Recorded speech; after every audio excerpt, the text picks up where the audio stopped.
भिलनी महातपस्विनी शबरी जाको नाम, मतंग मुनि कह कर गए तो हे मिलेंगे राम।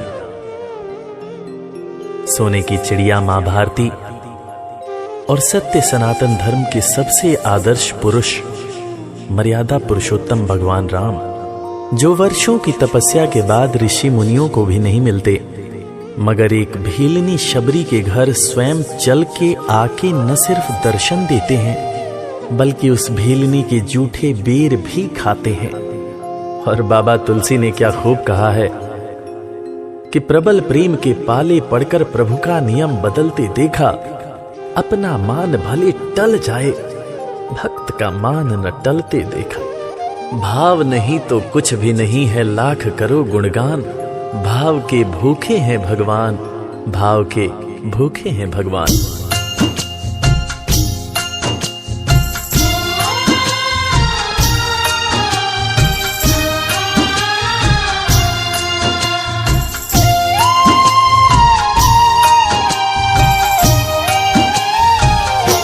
भाव के भूखे हैं भगवान, भाव के भूखे हैं भगवान, भाव के भूखे हैं भगवान, भाव के भूखे हैं भगवान।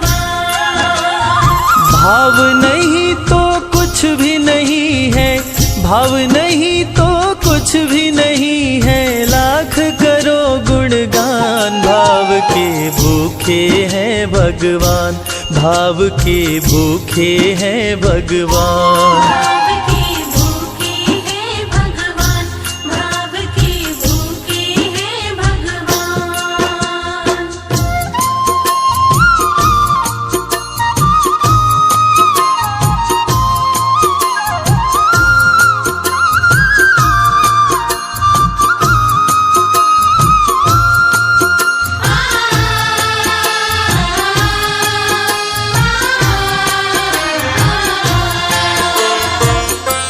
एक थी शबरी भक्तन, न्योछावर करके तन मन, मतंग मुनि के संग में करती थी प्रभु का कीर्तन।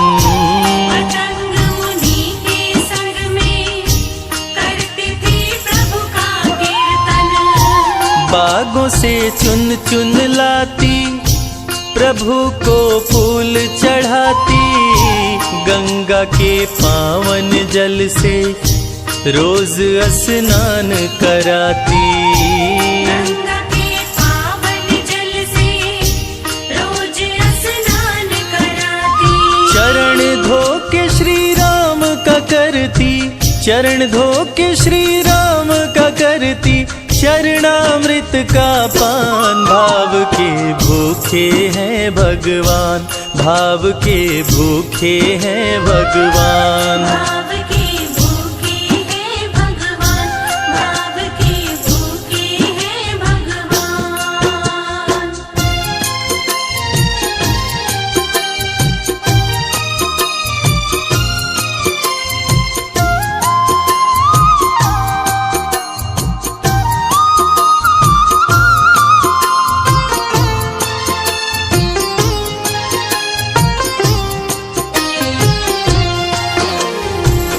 धैर्य एक ऐसा प्रसाद है जो इंसान को महान बना देता है। मतंग मुनि मां शबरी से कह गए कि शबरी तेरे दरवाजे राम जरूर आएंगे, और शबरी ने 10,000 साल तक प्रतीक्षा किया। शबरी को देखने वाले न सिर्फ उसे पागल कहते थे बल्कि कहते थे, ये कौन दिखात कुटी मां नारी ते उत जाती है मूद भरी, छिन भीतर बाहर होत छिना सुख सो नहीं बैठत एक घड़ी, यही के तन में कछुपीर भई ये वियोगिन मानस माहि जरी, अब जान पड़ी रघुनाथ के प्रेम की मूर्ति रूप ये है शबरी। मतंग शबरी को बताए, बहु भांति समझाए, सबर कर कुछ दिन शबरी, मिलन के दिन अब आए। सबर कर कुछ दिन शबरी, मिलन के दिन अब आए। राम जी तुमसे मिलेंगे मेरी कुटिया में आकर, शबरी को धैर्य बंधा कर समाधि लिए गुरुवर। शबरी को धैर्य बंधाकर समाधि लिए गुरुवर। राम नाम में लीन हो गई, राम नाम में लीन हो गई, गुरु से पाकर ज्ञान। भाव के भूखे हैं भगवान, भाव के भूखे हैं भगवान। भाव के भूखे हैं भगवान, भाव के भूखे हैं भगवान।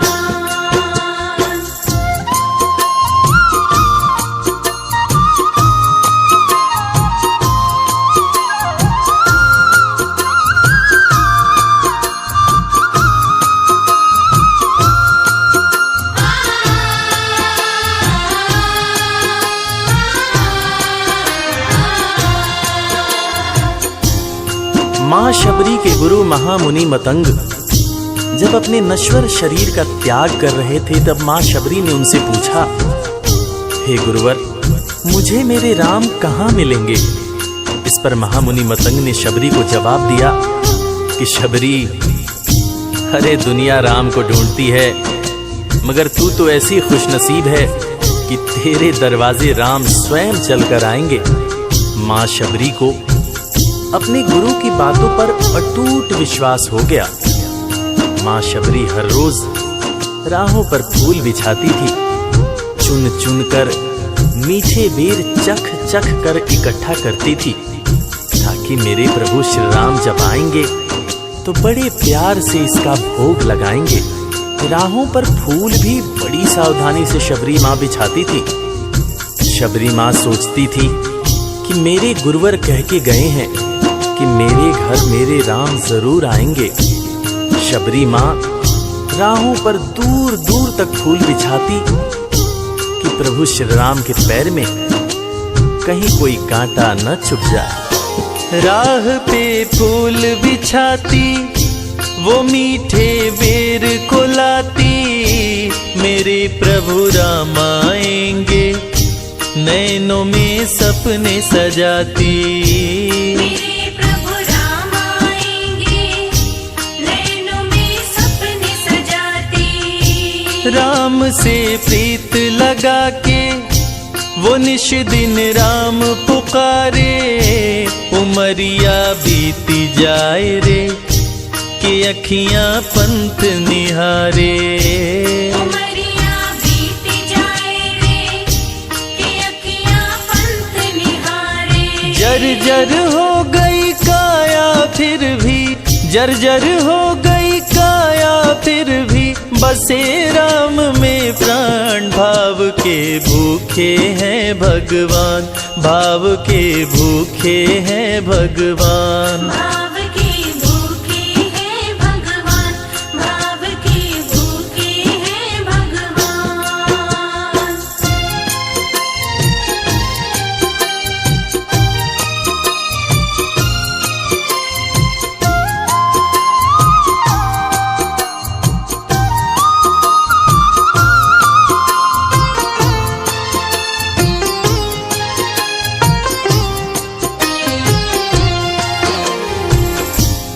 समय समय के साथ बीतता गया। मां शबरी अब बूढ़ी हो गई। मां शबरी की उम्र जैसे जैसे बढ़ती गई, प्रभु श्री राम के प्रति उसका प्यार और भी ज्यादा गहरा होता गया।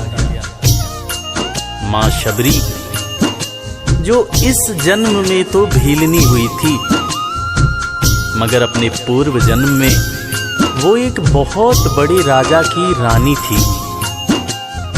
प्रयागराज, जहां पर कुंभ का मेला लगता है, एक बार वो अपने राजा के साथ उसी कुंभ के मेले को देखने पहुंची। अपने पूर्व जन्म में भी मां शबरी को प्रभु श्री राम से उतना ही ज्यादा प्यार था।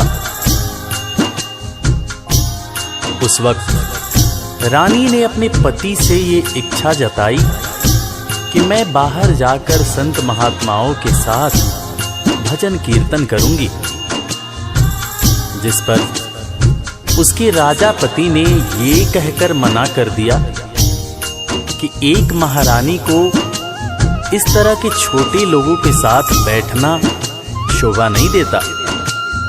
ये बात महारानी के हृदय में चुभ गई। महारानी ने गंगा के पानी में जाकर अपने प्राण त्याग दिए और ईश्वर से कहा, हे मेरे प्रभु, हे मेरे राम, इस जन्म में तो आपने मुझे बहुत खूबसूरत बनाया है, अगले जन्म में चाहे मुझे कुरूप बना देना। इस जन्म में आपने मुझे उच्च कुल में जन्म दिया है, अगले जन्म में चाहे तो मुझे भीलनी बना देना। मगर हे प्रभु, मेरा अगला जन्म जब भी हो, मुझे ये सौभाग्य जरूर देना कि मैं तुम्हारे नाम को जपूं, मैं तुम्हारा नाम लूं, मुझ पर कोई बंधन न हो। वो राजकुमारी अगले जन्म में माँ शबरी बनी, वही माँ शबरी जो कुटिया में प्रभु श्री राम की राह देख रही थी। वो सुंदर आसन लगा के, स्वच्छ कुटिया को सजा के, राह आंचल से बुहारे, प्रभु का ध्यान लगा के। राह आंचल से बुहारे, प्रभु का ध्यान लगा के। और ना अब तड़पाओ, राम मेरे आ भी जाओ, दरस बिन शबरी व्याकुल, राम मेरे दरस दिखाओ। दर्श बिन शबरी व्याकुल, राम मेरे दर्श दिखाओ। दरस की आस लगी मेरे प्रभु जी, दरस की आस लगी मेरे प्रभु जी, पूर्ण करो अरमान। भाव के भूखे हैं भगवान, भाव के भूखे हैं भगवान। भाव के भूखे हैं भगवान, भाव के भूखे हैं भगवान।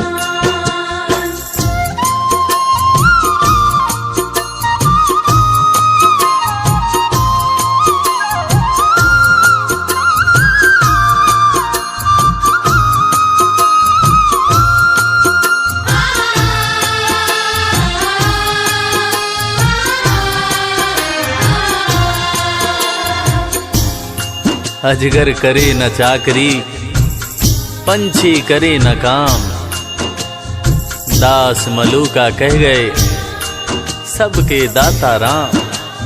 और हम सबके परम पूज्य बाबा तुलसीदास ने रामचरितमानस में भी कहा है, राम से बड़ा राम का नाम। और यही काम माता शबरी दिन रात कर रही थी। बस वो एक ही बात बार बार बोले जा रही थी कि मेरे राम आएंगे, मेरे राम आएंगे। वो हर वक्त हे राम बोलती रहती थी। प्रभु श्री राम जब अपने भाई लखन के साथ माता सीता की खोज में वन में दर दर भटक रहे थे, तो उनके कानों में ये आवाज गूंजी। उन्होंने अपने भाई लखन से कहा, प्रिय अनुज, ध्यान से सुनो। मेरी एक माता है जो वर्षों से मेरी प्रतीक्षा कर रही है। मैं भी अपने माता को देखने के लिए बहुत व्याकुल हो रहा हूं। चलो अनुज, माता शबरी की कुटिया में चलते हैं। प्रभु श्री राम माता शबरी की कुटिया में आते हैं। माता शबरी की नजर जब प्रभु श्री राम के ऊपर पड़ती है तो माता की आंखों से खुशियों के आंसू धारा प्रवाह बहने लगते हैं। माता शबरी रो रो के कहने लगती है, मेरे राम आप आ गए, मेरे राम आप आ गए। आंसू भरी आंखों से मां शबरी प्रभु श्री राम और वीर लखन को देखे जा रही थी। दोनों हाथों को जोड़कर दौड़े दौड़े माँ शबरी ने प्रभु श्री राम के पैर पकड़ लिए और कहने लगी, मेरे राम, मैं तो 2 जन्मों से आपकी प्रतीक्षा कर रही थी। लोग मुझे पागल बुला रहे थे। मेरे गुरुदेव ने मुझसे कहा था कि शबरी, राम लक्ष्मण के साथ एक दिन तेरी कुटिया में जरूर आएंगे, जरूर आएंगे। राम संग लखन को आते, देखी प्रभु को मुस्काते, प्रभु के पास में आई, कुटिया से दौड़ लगाते। प्रभु के पास में आई, कुटिया से दौड़ लगाते। राम से मिलन हुआ जब, तो शबरी सुध बुध खो गई, प्रभु के पाँव पकड़ के भाव में विह्वल हो गई। प्रभु के पाँव पकड़ के भाव में विह्वल हो गई। खुशी के आंसुओं से पग धोए, खुशी के आंसुओं से पग धोए, भक्त न शबरी समान, भाव के भूखे हैं भगवान, भाव के भूखे हैं भगवान। भाव के भूखे हैं भगवान, भाव के भूखे हैं भगवान।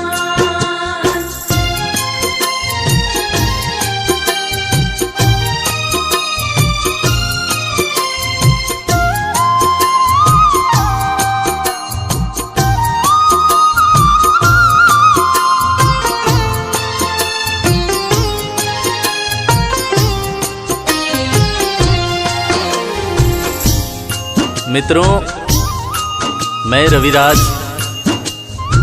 आप सबको आज एक बात बताना चाहूंगा। वो बात जो मुझे मेरे गुरुदेव फरीद हसन खान साहब ने बताई है, और वो बात ये है कि ईश्वर को हमारी जरूरत नहीं है, हमें ईश्वर की जरूरत है। ईश्वर हमारे बिना भी पूर्ण है, मगर हम ईश्वर के बिना हमेशा ही अपूर्ण हैं। हम पैदा तो इंसान के रूप में होते हैं, मगर अंत में हमें उसी परमात्मा के पास जाना होता है। इसलिए हमें जीवन में हर वो कार्य करना चाहिए जो ईश्वर को पसंद हो, और ईश्वर को सिर्फ यही पसंद है कि हम नेक दिल बने, दयालु बने और सदैव ही अच्छाई के मार्ग पर चलें, चाहे कितनी भी कठिनाई क्यों न हो। और हमेशा अपने परमात्मा को याद करते रहें, चाहे ईश्वर के रूप में, चाहे अल्लाह के रूप में, गुरु नानक देव जी के रूप में, चाहे ईसा मसीह के रूप में। जो भी इंसान ईश्वर को याद रखता है, वो कभी जीवन में किसी का बुरा नहीं कर सकता। बुरा करना तो दूर की बात है, वो किसी का बुरा सोच भी नहीं सकता है। उसका मन हमेशा साफ और शांत रहता है। मन हो गर निर्मल संजय, प्रभु जी दौड़े आते, प्रसाद की बात करें क्या, वो झूठे बेर भी खाते।